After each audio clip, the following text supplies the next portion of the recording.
Hello everyone, this is Diksha Rathore and welcome to my channel. So friends, इस video में हम discuss करेंगे बाल विकास और शिक्षा शास्त्र के मोस्ट इंपॉर्टेंट क्वेश्चन जो आपके सीटेट एग्ज़ाम के लिए इंपॉर्टेंट है। तो आपको क्या करना है, वीडियो को कंप्लीट वॉच करना है, अपना एवेल्यूशन करना है। क्विज क्वेश्चन आपको मिलेगा जिसका आंसर आपको कमेंट में देना है। तो वीडियो को लाइक एंड शेयर कर दीजिए, चैनल को सब्सक्राइब कर लीजिए। तो शुरू कर लेते हैं आज की क्लास का। सबसे पहला क्वेश्चन जो है, अंतर्दृष्टि अर्थात सूझबूझ के द्वारा सीखने का सिद्धांत गेस्टाल्टवादी मनोवैज्ञानिकों की देन है। यह सिद्धांत किसके लिए सर्वाधिक उपयोगी है? देखिए, आप सभी को पता है सूझबूझ का सिद्धांत या अंतर्दृष्टि का सिद्धांत ये दिया था जो हमारे कोहलर थे, मनोवैज्ञानिक, इन्होंने ये दिया था। वैसे आपको पता ही है गेस्टाल्टवादी मनोवैज्ञानिक ये है मैक्स वर्दाइमर, कोहलर, कोफका, लेकिन ये थ्योरी दी थी कोहलर ने। ओके, सुल्तान नामक चिंपैंजी पर इन्होंने प्रयोग किया था। तो ये सिद्धांत किसके लिए सर्वाधिक उपयोगी है? मंद बुद्धि बालकों के लिए, विकलांग बालकों के लिए, तीव्र बुद्धि बालकों के लिए या पिछड़े बालकों के लिए? तो आपको बताना है इसका सही आंसर। क्वेश्चन को ध्यान से पढ़िए। तो राइट आंसर यहाँ पर हो जाता है इनसाइट ऑफ थ्योरी, सूझबूझ के द्वारा सीखना, ये सिद्धांत अप्लाई होता है तीव्र बुद्धि बालकों के लिए। तो आंसर यहाँ पर हमारा सही हो जाता है थर्ड आंसर। आपका भी अगर सही है तो काउंट करते रहिए कितने क्वेश्चन आप सही करते हो, फिर आपको बाद में बताना है। अगला क्वेश्चन है, किस मनोवैज्ञानिक ने अपने अधिगम सिद्धांत में पुनर्बलन पर सबसे पहले बल दिया? पुनर्बलन का अर्थ होता है डियर रेफोर्समेंट। आपको पता है 2 टाइप की रिफोर्समेंट होती है, एक होती है पॉजिटिव, एक होती है नेगेटिव। पॉजिटिव रिफोर्समेंट मिलती है, जैसे कोई बच्चा अगर अच्छा काम करता है तो आप उसको रिवॉर्ड देते हो, है ना, और गलत काम करता है तो आप उसको पनिश करते हो। ठीक है, तो 2 तरह की रिफोर्समेंट बच्चे को दी जाती है, पॉजिटिव एंड नेगेटिव, सकारात्मक और नकारात्मक। तो ये रिफोर्समेंट पर सबसे पहले बल दिया। ऑप्शन है लेविन, स्किनर, हल या कोहलर। तो इसका आंसर आप सभी को बताना है और इसका आंसर सही हो जाता है, रीफोर्समेंट पर सबसे पहले बल दिया है स्किनर ने। क्लियर? तो आपका भी आंसर सेकंड होगा। तो सेकंड आंसर जो है हमारा सही है। नेक्स्ट क्वेश्चन है, विकास प्राणी में प्रगतिशील परिवर्तन है जो निश्चित लक्ष्यों की ओर निरंतर निर्देशित होता रहता है। यह कथन निम्न में से किसका है? ऑप्शन है हरलॉक, जीन पियाजे, ड्रेवर या फ्रायड। तो बताइए इसका सही आंसर क्या होगा? आप सभी ने क्वेश्चन को ध्यान से पढ़ा है। तो विकास जो है प्राणी में प्रगतिशील परिवर्तन है जो निश्चित लक्ष्यों की ओर निरंतर निर्देशित होता रहता है। ये कथन जो है ये दिया है ड्रेवर ने। क्लियर? तो थर्ड आंसर जो है हमारा यहाँ पर सही हो जाता है। नेक्स्ट क्वेश्चन इज, बाल विकास के शैक्षिक निहितार्थ से संबंधित नहीं है। देखिए, अब आपको नेगेटिव में बताना है। क्वेश्चन को थोड़ा पहले आपको समझना है कि कोई भी क्वेश्चन जो है आपसे नेगेटिव में पूछा गया है या पॉजिटिव में।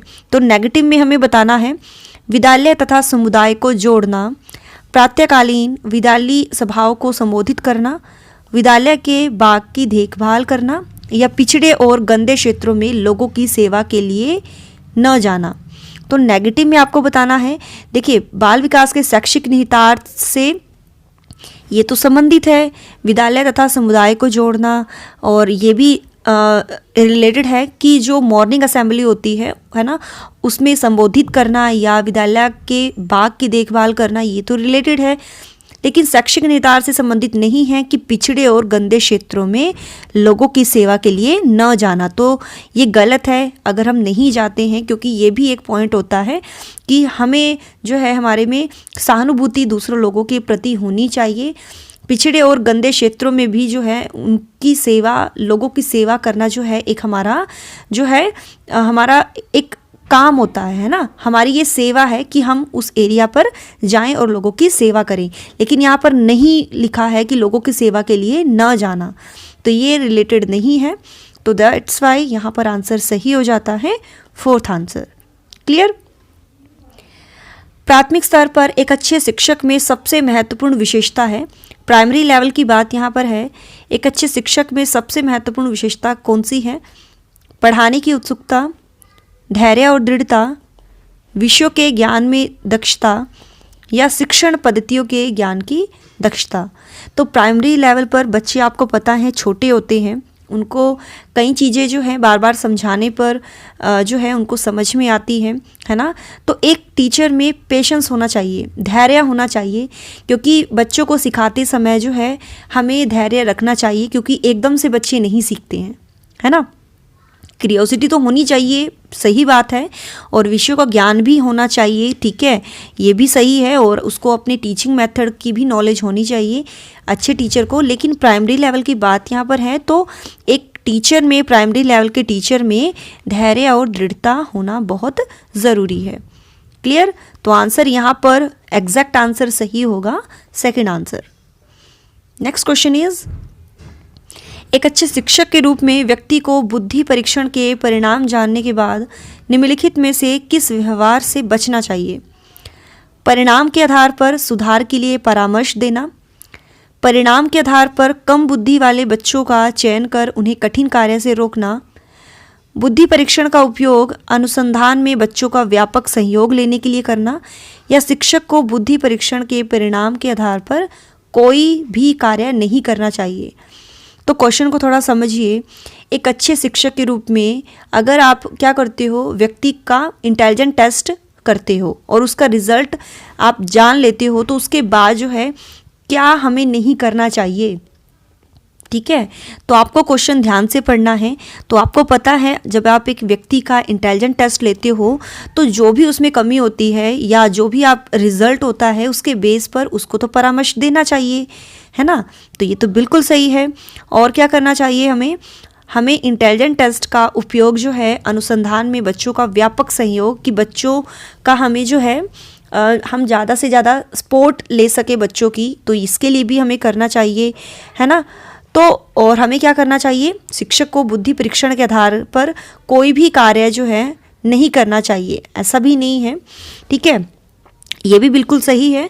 लेकिन परिणाम के आधार पर जो कम बुद्धि वाले बच्चे हैं, अगर हम ये देख लेते हैं कि इनकी जो इंटेलिजेंस जो है, बुद्धि कम है, कम बुद्धि वाले बच्चे हैं, और अगर हम उनको डिफ़िकल्ट वर्क से रोकते हैं तो ये बिल्कुल गलत है, ठीक है। तो किस व्यवहार से बचना चाहिए? तो यहाँ पर आंसर हमारा सही हो जाता है सेकंड आंसर। ओके डियर, अगला क्वेश्चन है, बाल विकास एक क्षेत्र है जिसमें मानव मूल्यों में परिवर्तन का अध्ययन किया जाता है। एक व्यक्ति के जीवन भर के व्यवहार की व्याख्या की जाती है। बच्चों के व्यवहार की तुलना वयस्कों के व्यवहार से की जाती है, या संज्ञानात्मक, सामाजिक और दूसरी योग्यताओं के संबंध में एक बालक के निरंतर विकास का अध्ययन करता है। तो बाल विकास जो है, चाइल्ड डेवलपमेंट जो है, एक ऐसा क्षेत्र है, आपको पता होना चाहिए।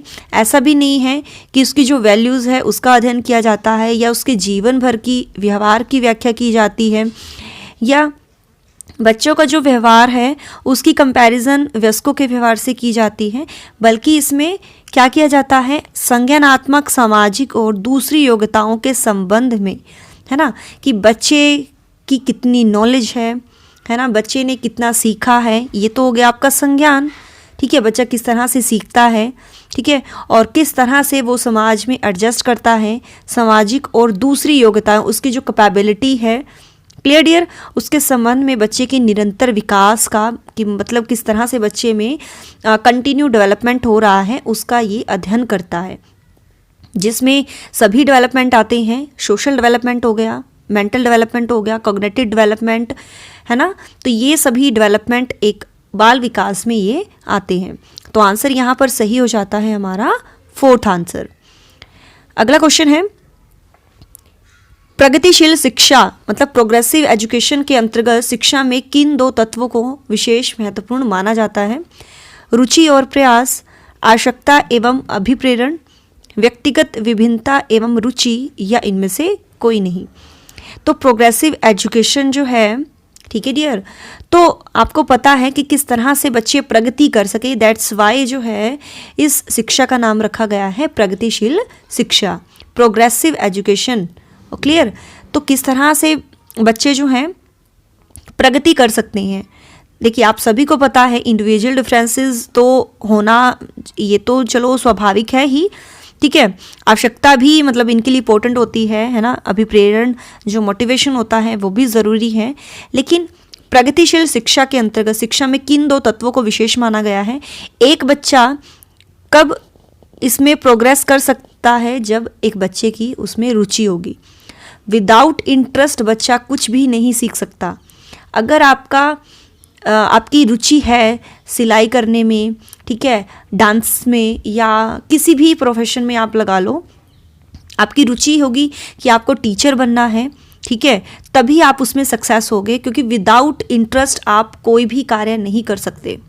ठीक है, रुचि होना बहुत ज़रूरी है और उसके लिए प्रयास होना बहुत ज़रूरी है। रुचि आपकी एक होती है कि आपकी किसी प्रोफेशन में रुचि होती है, आपको ये काम करना पसंद है, ठीक है, तभी आप उसमें आगे बढ़ते हो, क्योंकि विदाउट इंटरेस्ट तो आप कुछ भी काम नहीं कर सकते।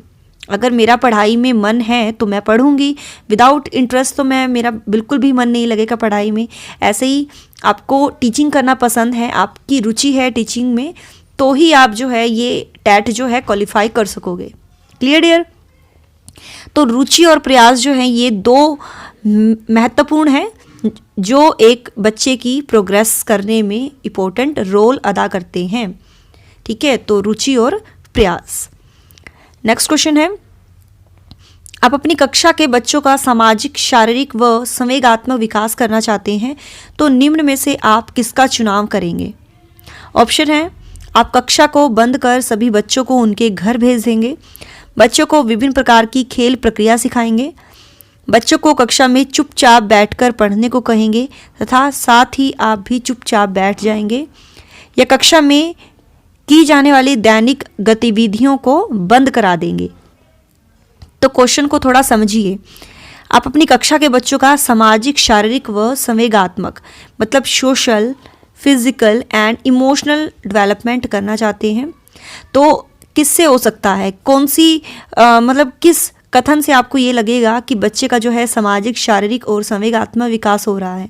क्या अगर बच्चे कक्षा में अगर हम बच्चों को बंद कर देंगे, है ना, और उनको मतलब कक्षा को बंद कर देंगे और बोलेंगे बच्चों आप घर जाइए, तो क्या उससे उसका शारीरिक, सामाजिक और संवेगात्मक विकास होगा? बिल्कुल नहीं होगा।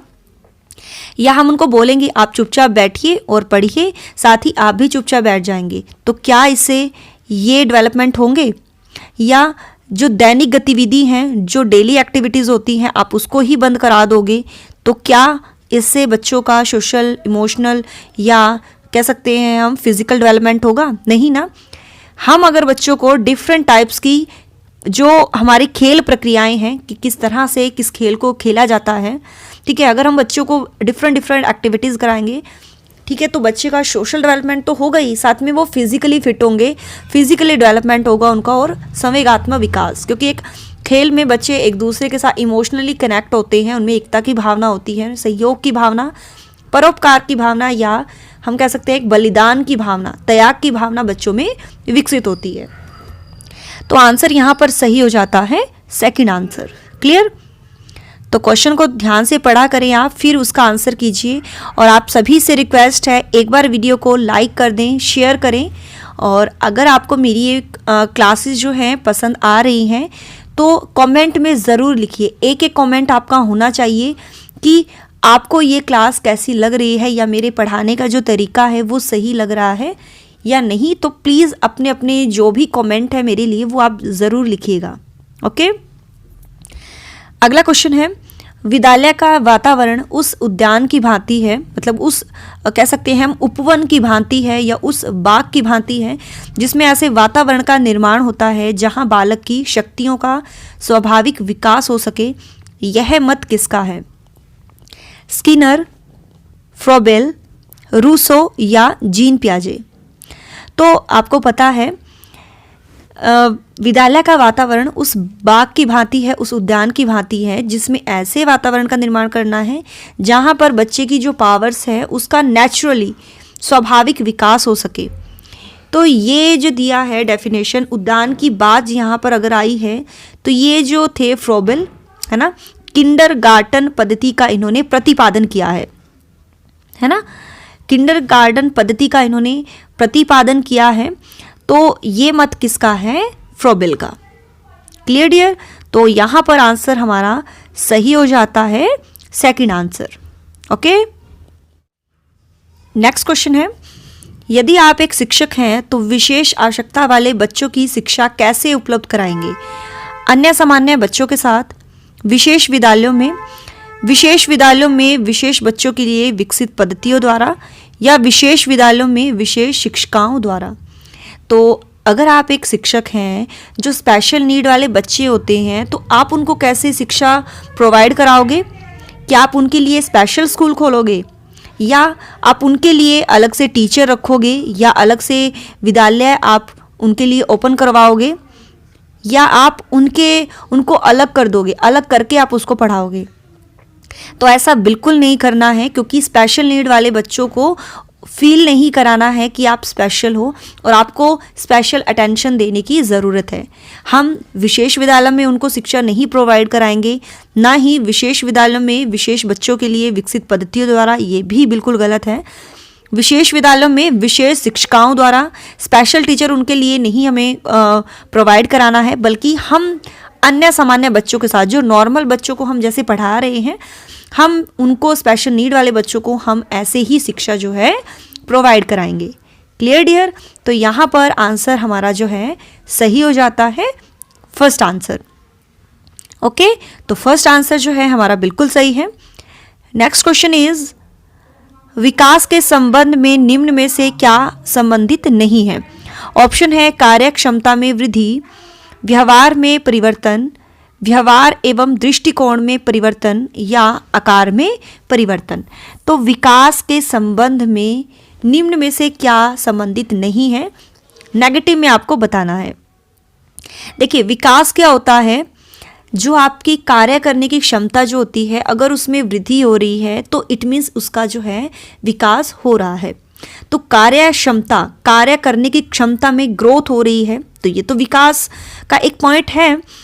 चेंज ऑफ बिहेवियर, आपके व्यवहार में परिवर्तन आते हैं, ठीक है, तो ये भी आपका क्या कहलाता है? विकास कहलाता है। ओके, व्यवहार में परिवर्तन के साथ साथ आपका जो पॉइंट ऑफ व्यू है, आपका जो व्यूज़ हैं, उसमें परिवर्तन होना, ये भी आपका विकास है। क्योंकि आपको पता है दृष्टिकोण, आपके जो थॉट्स होते हैं वो हर स्टेज में बदलते हैं। बच्चा जो है, जब बच्चा होता, मतलब शिशु में क्या होता है, शैशवावस्था में शिशु स्वार्थी होता है ना, उसका कोई थॉट नहीं होता है, उसको अपनी फिजिकली नीड पूरी करनी होती है, तो उसको किसी से मतलब नहीं होता है। तो वो उसका व्यू है कि भाई जो दुनिया है वो उसके इर्द गिर्द ही है, जो उसके आसपास है।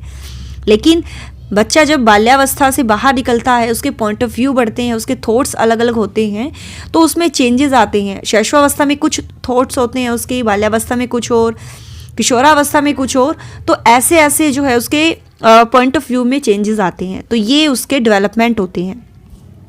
आकार में परिवर्तन, आकार का यहाँ पर मीनिंग है डियर आपकी हाइट बढ़ना, ठीक है, हाइट बढ़ना, आपका वेट गेन होना, ठीक है, आपकी ग्रोथ, फिजिकली ग्रोथ होना, किशोर या किशोरियों में उसके जो इंटरनली पार्ट्स हैं उनमें ग्रोथ होना, तो ये होता है आपका आकार। आपकी बॉडी स्ट्रक्चर में जो परिवर्तन आते हैं वो आपके विकास से रिलेटेड नहीं होते हैं, बल्कि ये आपके रिलेटेड होते हैं ग्रोथ से, वृद्धि से रिलेटेड होते हैं, ठीक है।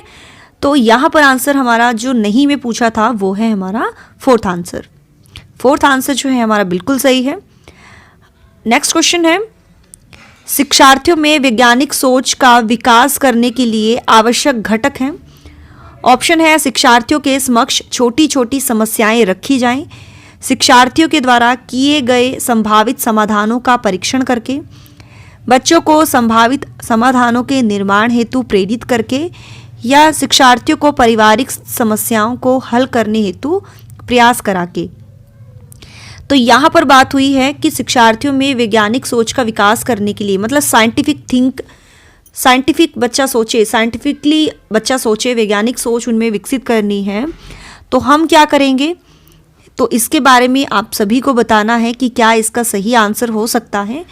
तो देखिए, ऐसा तो नहीं है कि भी हम पारिवारिक समस्याएं जो हैं उनको हल करने के लिए प्रयास अगर हम बच्चों को कराएंगे ठीक है, तो उसमें साइंटिफिक सोच विकसित होगी, या संभावित समाधानों के निर्माण हेतु प्रेरित करके, इससे भी बच्चों में साइंटिफिक सोच होती है डियर कि एक वैज्ञानिक सोच बच्चा रखता है, ठीक है, उसको हल करने का बच्चा सोचता है, या मतलब शिक्षार्थियों के द्वारा किए गए संभावित समाधानों का परीक्षण करके, इससे भी जो है वैज्ञानिक सोच विकसित नहीं हो सकती, बल्कि शिक्षार्थियों के समक्ष अगर हम छोटी छोटी समस्याएं रखेंगे ना, तो बच्चा क्या करेगा, उसके बारे में थिंक करेगा, उसके बारे में सोचेगा और सॉल्यूशन निकालने के लिए, है ना, उस प्रॉब्लम का सॉल्यूशन निकालने के लिए वो हर संभव प्रयास करेगा। कहीं से भी वो प्रयास करे, सोर्सेज वो कोई भी लेकर आए, लेकिन वो छोटी छोटी समस्याएं जब बच्चों के सामने रखी जाती हैं तो उसमें वैज्ञानिक सोच विकसित होती है। क्लियर? तो आंसर यहाँ पर सही हो जाता है फर्स्ट आंसर। नेक्स्ट क्वेश्चन जो है, निम्न में से क्या एक शिक्षक की विशेषता नहीं है? नेगेटिव में बताना है। शिक्षण शिक्षा के उद्देश्यों को प्राप्त करने का साधन है। शिक्षण कला तथा विज्ञान दोनों है। शिक्षण एक प्रयोगात्मक मनोविज्ञान नहीं है, या शिक्षण शिक्षक तथा शिक्षार्थियों के बीच की कड़ी है।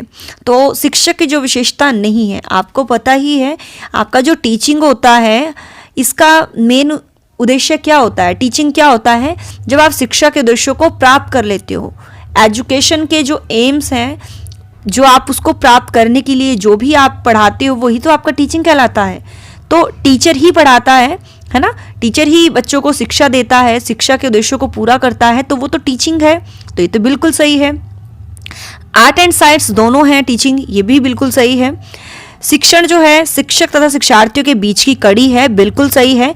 एक शिक्षक और शिक्षार्थी के बीच में जो संपर्क बनता है वो टीचिंग का ही बनता है। तो फर्स्ट, सेकंड एंड फोर्थ तो हमारा बिल्कुल सही है। लेकिन जो विशेषता नहीं है कि शिक्षण जो है एक प्रयोगात्मक मनोविज्ञान नहीं है, तो ये बिल्कुल गलत है। तो यहाँ पर डियर शिक्षक नहीं शिक्षण आना था, थोड़ा मिसप्रिंट है। शिक्षण की विशेषता नहीं है तो शिक्षण एक प्रयोगात्मक मनोविज्ञान नहीं है, तो ये बिल्कुल गलत है। अगला क्वेश्चन जो है, जिसका आंसर आप सभी को कमेंट में दोगे, ठीक है, तो इसका आंसर आप सभी को कमेंट में करना है। आप अपनी कक्षा में कड़ी मेहनत से पढ़ाते हैं तथा बालक भी बड़े ध्यानपूर्वक पढ़ते हैं, परंतु कुछ बालक बहुत शीघ्रता से सीख जाते हैं तथा कुछ बालक धीरे धीरे सीखते हैं। इस समस्या का कारण हो सकता है अधिगम व्यक्तिगत होता है, कुछ बालकों का स्वास्थ्य सही नहीं है, कुछ बालकों का मन विद्यालय में नहीं लगता है, या प्रोक्त सभी। तो इसका आंसर आप सभी को कमेंट में करना है। ये आपका क्विज का क्वेश्चन है। जो भी आपकी प्रॉब्लम है वो आप ज़रूर बताया करो कमेंट में, ठीक है। जो भी आपको समझ में नहीं आता है या जो भी आपके थॉट्स हैं मेरे लिए, तो वह ज़रूर लिखिए कमेंट में। कितने क्वेश्चन आपके सही हुए हैं वो भी लिखिए, और इसका आंसर क्या होगा लिखना है क्विज आंसर। आपको ऐसे ही आंसर नहीं देना है, आपको लिखना है क्विज आंसर, और जो भी आपका आंसर होगा 1 2 3 4 वो आप लिखिएगा, ठीक है। तो ये थे आज के हमारे मोस्ट इंपॉर्टेंट क्वेश्चन, और आई थिंक आपको जो है हर क्वेश्चन समझ में आया होगा। एक्सप्लेन मैंने बहुत अच्छे से किया है।